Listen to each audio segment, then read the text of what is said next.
Buongiorno e benvenuti alla prima edizione del TG Sicilia. Vediamo i nostri titoli. Vicenda rimborsi all'ex rettore dell'Università di Messina Cuzzo Crea. La procura ha aperto un fascicolo d'inchiesta per abuso d'ufficio. Ci sarebbero già i nomi degli indagati.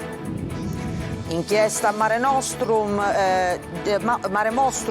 Girolamo Fazio condannato per corruzione a 4 anni e 6 mesi, per l'ex sindaco di Trapani interdizione dai pubblici uffici per 5 anni e confisca di beni per circa 200.000 euro. Messina Denaro poteva essere arrestato già nel 2021. I carabinieri che indagavano sull'alleanza tra mafia, 'ndrangheta e camorra avevano intercettato a Campobello di Mazara 2 Summit a 2 passi dal covo del boss. Ponte del 1° novembre, 8 milioni in viaggio, Sicilia meta prediletta, ma la metà degli italiani rinuncia alla vacanza per l'aumento del costo della vita. Alla ricerca di Mimì metallurgico, torna a Catania Giancarlo Giannini, ripercorrerà le tappe del film della Wertmüller che gli ha dato la fama nei panni dell'operaio catanese costretto ad emigrare a Torino. Calcio, panchina in bilico per Tabiani, domenica contro l'Avellino, l'ultima chiamata per il tecnico del Catania. La dirigenza rossazzurra aspetta risposte anche dalla squadra.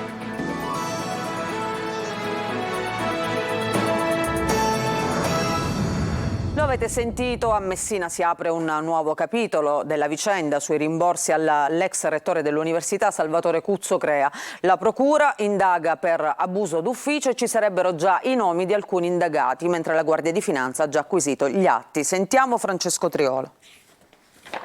Sul caso dei rimborsi dell'Università di Messina all'ex rettore Salvatore Cuzzo Crea c'è un fascicolo aperto in procura e conterrebbe già i nomi di alcuni indagati. L'ipotesi di reato è quella di abuso d'ufficio. Su questo stanno lavorando i magistrati messinesi e negli ultimi giorni la Guardia di Finanza ha acquisito numerosi atti al rettorato proprio su delega della procura. Sulla vicenda inoltre è stato sentito a lungo come persona informata dei fatti Paolo Todaro, il senatore accademico che ha mandato a suo tempo un esposto in procura sul caso rimborsi, facendo scoppiare lo scandalo che ha avuto risalto anche a livello nazionale ed ha portato alle dimissioni dell'ex rettore lo scorso 9 ottobre.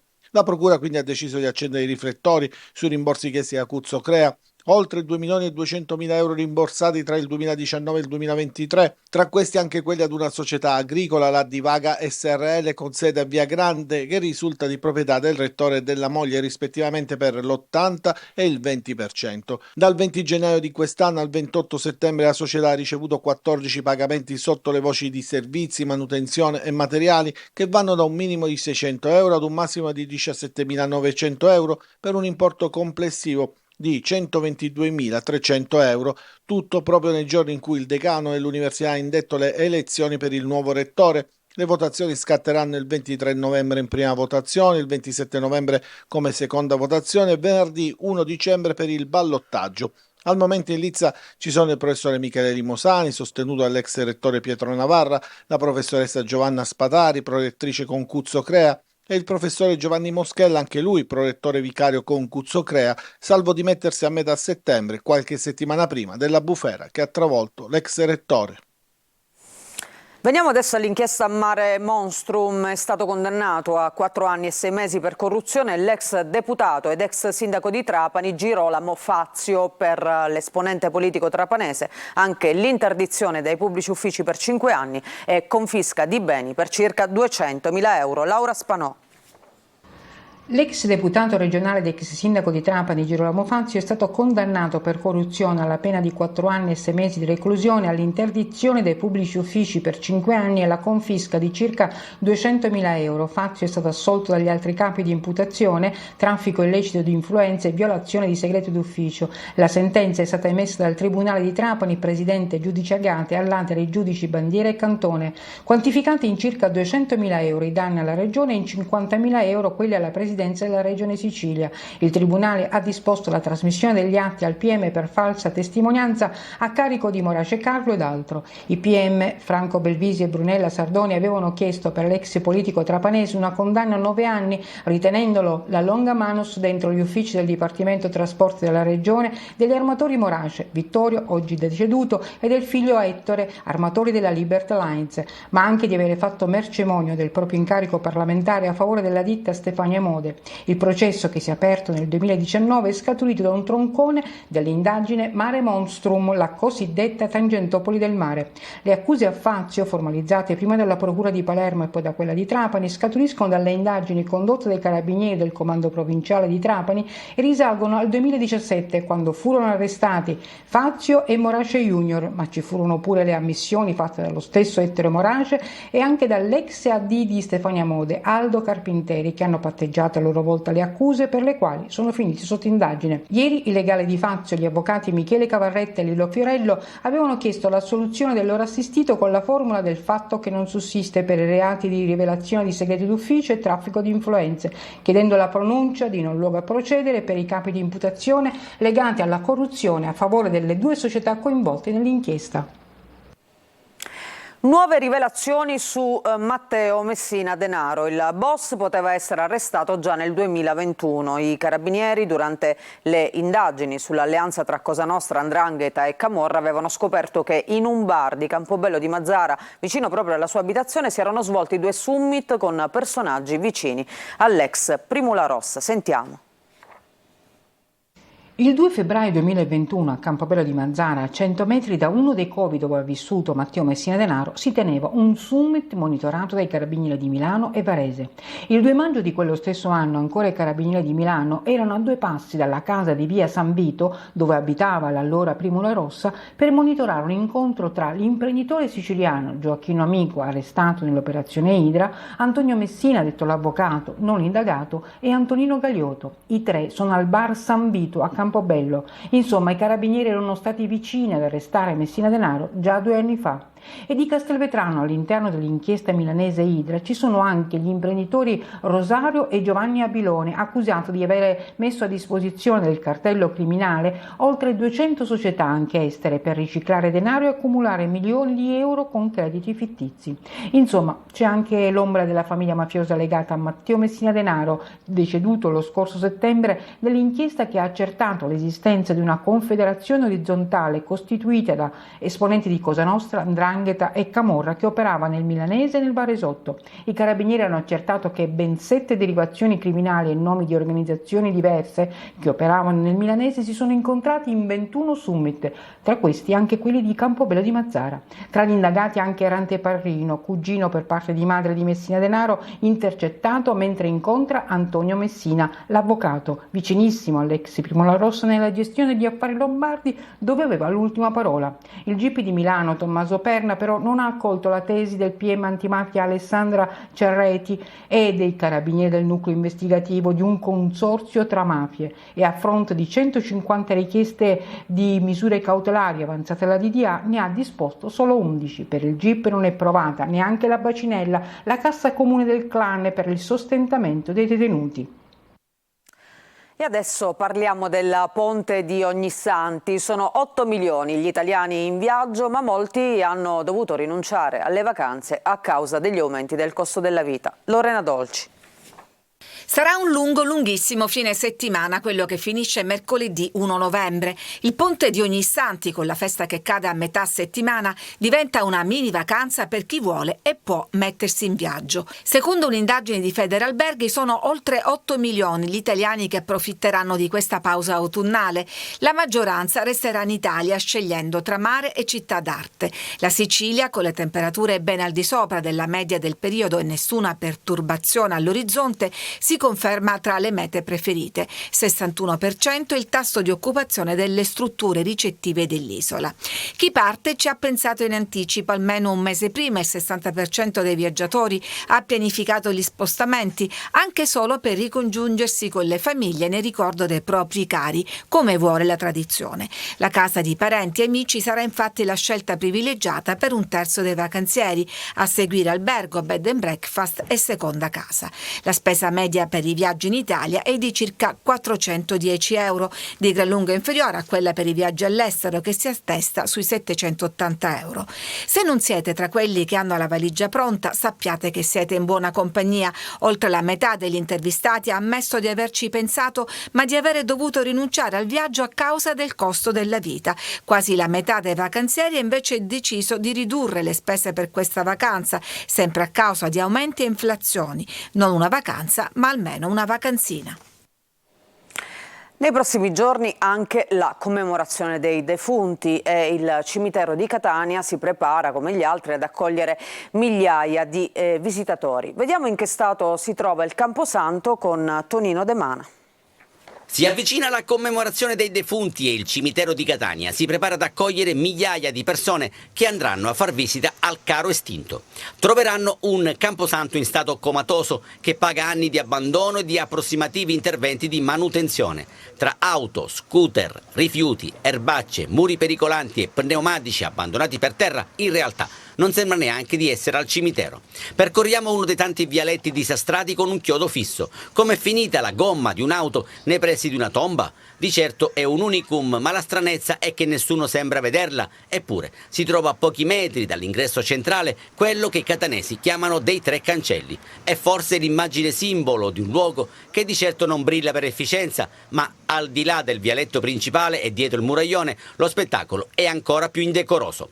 Quella che vedete è un'ala disastrata con loculi distrutti, arredi funerari e marmi disseminati ovunque. Struggenti ricordi, giocattoli, peluche, pupazzetti ed una girandola ci ricordano che stiamo percorrendo il cimitero e nella fattispecie un'area riservata alle morti cosiddette premature. Non va meglio in altri settori dove è persino difficoltoso e rischioso deporre un fiore. Alberi mai potati, erbacce e canne ricoprono ogni cosa, persino le indicazioni stradali, le cappelle e le tombe. Si portano i fiori perché ovviamente la vigilanza zero, abbiamo le erbacce a confronto a meno, però da premettere anche che paghiamo la luce annuale, ma la luce in tante tombe purtroppo non ne hanno, con tutto ciò che facciamo solleciti, solleciti e solleciti. In alcuni casi manca la luce, manca l'acqua e manca persino la vigilanza. Si scusa il sindaco di Catania Enrico Trantino proprio sulle condizioni del cimitero, intervenendo nel focus di Telecolor. Sulla manutenzione siamo indietro e al momento mancano le risorse, ha detto il primo cittadino. Attendiamo di approvare il nuovo bilancio. Sentiamo. È una vicenda indegna. Io chiedo scusa ai catanesi perché hanno ragione, anzi i due concittadini che sono stati intervistati si sono espressi in termini assolutamente civili e composti, nonostante poi sia comprensibile che possa anche sorgere la rabbia rispetto a certi fenomeni di degrado. Nello stesso servizio è stato dato atto che da tanti anni non si fanno interventi di manutenzione, però siccome fin dall'inizio, e sarà un po' il nostro mantra, abbiamo detto non guardiamo al passato, il problema è capire quali sono le risposte che possiamo dare subito e quali sono quelle che non siamo in condizioni di dare. A me la cosa che più ha turbato è vedere quello che abbiamo visto tutti per le tombe dei bambini. Quello non è ammissibile in una città che abbia un minimo di considerazione per il proprio futuro. E dal degrado del cimitero di Catania invece adesso vi mostriamo le immagini della nuova Piazza Europa, riqualificata grazie ai fondi europei, che per anni era rimasta al buio e vandalizzata. Giusy Lazzara. Siamo nella nuova Piazza Europa a Catania, ripulita e tornata a nuova vita dopo anni di abbandono. La fontana della vela con l'acqua, le aiuole, i lampioni vandalizzati, ristrutturati e funzionanti. Ritorno a una normalità per chi da tempo chiedeva un intervento. Io ho sempre abitato qua, quindi speriamo, ci auguriamo che sia mantenuta bene. Sì, hai parlato là. E quindi siamo veramente contenti. Facevo un piccolo appunto, manca qualcosa per la disabilità. Si fa una fontana, si deve tenere sempre pulita, o una persona, un vigile urbano che sempre circola qui. Quanto durerà così? L'amministrazione comunale, che ha speso 1 milione di fondi europei, adesso si dovrà occupare della manutenzione di questo spazio rigenerato. Vorrei che idealmente tutti i cittadini si sentissero proprietari di questa piazza e quindi la adottassero secondo uno schema che stiamo un poco diffondendo, contagiando in tutta la città. Ho visto tante telecamere, secondo lei basteranno poi per garantire anche la sicurezza in questa piazza? Ma le telecamere bastano nella misura in cui sono, come dicevo prima, un elemento di dissuasione. È chiaro che devono anche essere sufficienti a garantire che non ci possa essere invasione di motoveicoli, perché sono quelli che hanno creato problemi nel passato, ma io mi auguro anche che ci siano dei sistemi di controllo e di ordine pubblico da parte delle forze dell'ordine. Un viaggio per incontrare Mimì Metallurgica è quello che sta compiendo in questi giorni Giancarlo Giannini, mito del cinema italiano e internazionale, che torna a Catania per ripercorrere le tappe di un film che gli diede la fama, e il borgo marinaro di Ognina diventa un set a cielo aperto. C'era per noi Eva Spampinato.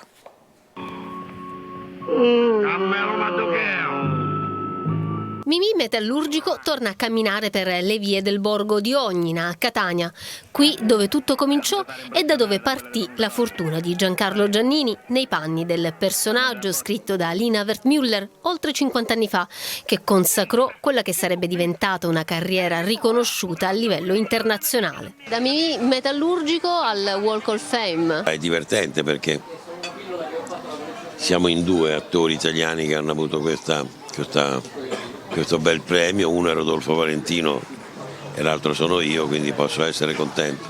Giannini torna a Catania per raccontare nel documentario diretto da Alfredo Lopiero per il Centro Studi e Scuola di Cinema Cinecittà il viaggio che lo portò ad interpretare Mimì e conoscere la Sicilia. Sono venuto in Sicilia allora, quando ho fatto tutto un giro della Sicilia per informarmi, ho scoperto una terra bellissima e poi ho scoperto anche come divertirmi a fare dei caratteri, che era Mimì Metallurgico, tutto lì.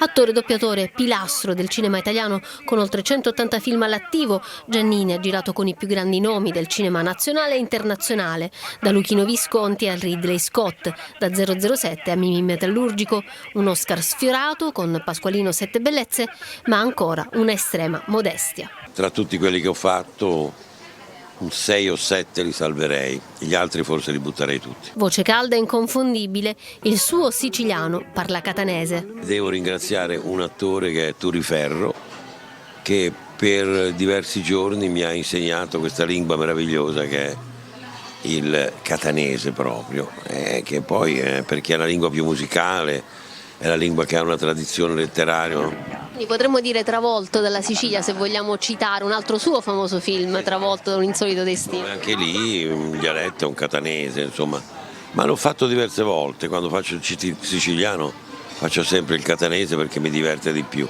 Tu mi fai morire. Tu mi fai morire a me. E guardami male. I bambini della scuola palermitana Fiaba incontrano due migranti del Gambia, tra loro anche il difensore del Palermo Marong, che ha raccontato la sua storia. Sentiamo Marco Gulla. Youssoufa e Boubacar hanno entrambi 23 anni, sono nati in Gambia e sono arrivati in Italia tra il 2016 e il 2017. Un'infanzia difficile vissuta nel più piccolo e povero paese dell'Africa continentale, fino al giorno in cui hanno deciso di lasciarsi tutto alle spalle e cercare un porto sicuro. Palermo. La loro storia è stata al centro dell'incontro che si è svolto all'istituto scolastico Fiaba del capoluogo siciliano. Uno dei due è proprio Boubacar Marong, difensore della primavera del Palermo, che ha anche giocato in Serie C con la maglia rosanero e con quella della Gelbison, da migrante a calciatore. Sono arrivato qua nel 2016, comunque il viaggio non è stato facile perché ho perso un mio amico nella strada lì quando siamo arrivati nella deserto, poi dopo lì anche io volevo tornare, ma mi hanno spinto che non serve che torni. Toccante anche il racconto di Youssoufa Seinang, 23 anni, mediatore culturale per Medici Senza Frontiere. Youssoufa è arrivato a Palermo all'età di 17 anni e ha conseguito il diploma di scuola superiore. Oggi è laureando all'Università di Palermo alla facoltà di Scienze Economiche. Sono qui da circa 6 anni, no? Studio all'università. Direi che è cambiata la mia vita, ovviamente che oggi qui a Palermo, no?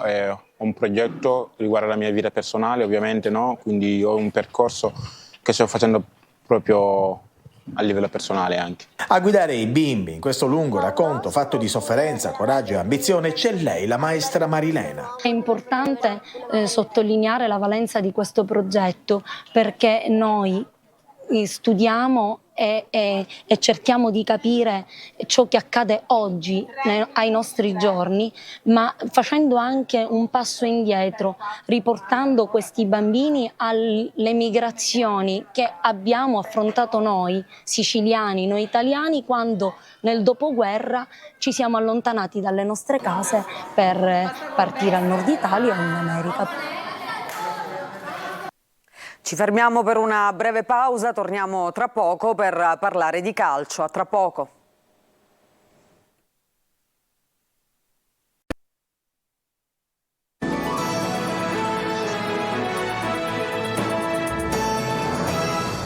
Seconda parte del nostro giornale, adesso apriamo la nostra pagina sportiva, parliamo di calcio, domenica al Massimino, quindi domani arriverà l'Avellino e per il Catania è il momento più delicato della stagione. Tabbiani è in bilico, la società chiede risposte sul campo a una squadra che non sta ingranando. Francesco Triolo.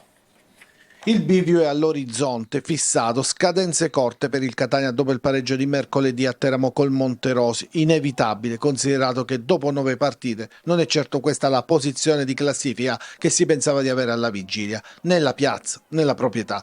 La partita contro l'Avellino così potrebbe rappresentare uno spartiacque, soprattutto per Luca Tabbiani, il tecnico in discussione inevitabile dopo l'altalena di risultati senza la dovuta continuità. I colloqui sarebbero già iniziati, così come i primi nomi sono stati dati in pasto all'opinione pubblica, da Maran a Giovanni Ferraro che ha diretto il primo allenamento a Nocera, salvo poi scomparire, dicono, dalla Campania per una chiamata del Catania. Nessun ritorno, assicura chi è dentro le cose rossazzurre, piuttosto la scelta potrebbe cadere su Gaetano Auteri, ma tutto è stato rinviato a dopo la partita con l'Avellino che non si preannuncia facile, tutt'altro. Gli irpini sono la squadra più in forma in questo momento, reduce da 4 vittorie consecutive e l'aggancia al secondo posto, grazie anche al cambio in panchina e all'arrivo di Michele Pazienza. E poi c'è da fare i conti con gli infortunati, iniziando da Di Carmine che mancherà domenica pomeriggio, così come Marsura. In tutto saranno 7 i sicuri assenti, ma tutti sono sotto esame e il momento delle scelte è di capire chi continuerà a fare parte del progetto Catania. Primo stop casalingo del Messina, superato 1-0 dal Brindisi, decisiva una rete nella ripresa dell'attaccante Ganz, entrato in campo da un minuto, prestazione negativa in generale dei giallorossi. Sergio Colosi. Svestiti i panni di squadra operaia e laboriosa, il Messina indossa quelli più intriganti di favorita per la sfida salvezza contro il Brindisi, ma non gli si addicono e inciampa in una serata da dimenticare, la peggiore d'inizio stagione. I pugliesi vincono 1-0 con un gol del neoentrato Simone Ganz, a cui basta un minuto, il 28esimo della ripresa, per mettere un pallone alle spalle di Fumagalli che insieme al collega Albertazzi fino a quel punto aveva vissuto una serata di piacevole riposo. Se il primo tempo è stato un disastro calcistico da entrambe le parti, la ripresa si segnala almeno per qualche episodio, come quello che spinge il Brindisi vicino al vantaggio con Bunino, mentre dalla parte opposta l'unico a provarci è Plescia. Il vantaggio ospite spezza ogni equilibrio, le due squadre rimangono in 10 per le espulsioni di De Angelis e Plescia, che insieme a Manetta dovrà saltare per squalifica la trasferta di domenica a Crotone. Primo tempo bruttissimo, non abbiamo minimamente provato a giocare a calcio, lo sapevamo che loro erano in grande difficoltà, avevano problemi, ma hanno avuto coraggio, hanno avuto quella spensieratezza di chiudersi, hanno chiuso tutti gli esterni, hanno fatto la partita che dovevano fare e secondo me poi alla fine hanno vinto anche meritatamente, quindi non hanno rubato nulla. E credo che dobbiamo fare un esame di coscienza tutti noi, poiché io sono il capo responsabile di questa squadra, mi assumo le responsabilità della sconfitta, che probabilmente non sono stato bravo a prepararla bene. Sul Francoscoglio piovono i primi fischi stagionali e per il riscatto il calendario non sembra il migliore degli alleati. Questa notte ritorna l'ora solare, le lancette degli orologi vanno indietro e ci regaleranno un'ora in più di sonno. L'ora legale è iniziata con l'ultima domenica di marzo, quindi si conclude l'ultima domenica di ottobre. Il cambio dell'ora avverrà in Italia alle 3 di notte, dando così via all'orario invernale. E questa era l'ultima notizia di questa edizione del nostro telegiornale, che vi ricordo ritornerà più tardi alle 13:30. Grazie per averci seguito, vi lascio con Angelo Gagliano e la nostra rassegna stampa. Una buona giornata.